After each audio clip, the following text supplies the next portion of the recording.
میرے بزرگوں اور بھائیوں، دربار توحید کے حقوق و آداب پر یہ چند پارٹ ہیں، آپ سبھی کو سماعت فرمائیں۔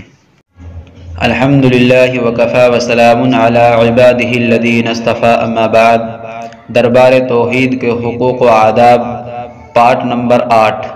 اللہ سبحانہ و تعالی سے حیا کرنا، یعنی ہر وہ کام جو لوگوں کے سامنے شرم و حیا کی وجہ سے نہیں کیا جاتا، اسے اللہ سے شرم کرتے ہوئے بدرجہ اولا نہ کرنا۔ ایک طویل حدیث میں منقول ہے، اللہ کے نبی صلی اللہ علیہ وسلم سے پوچھا گیا، اے اللہ کے رسول، اگر ہمارے گھر میں میاں بیوی کے سوا کوئی نہ ہو تو کیا پھر بھی ستر عورت ضروری ہے؟ آپ صلی اللہ علیہ وسلم نے فرمایا، لوگوں کے مقابلے میں اللہ اس بات کا زیادہ حقدار ہے کہ اس سے حیا کی جائے۔ ابن ماجہ ابواب النکاح۔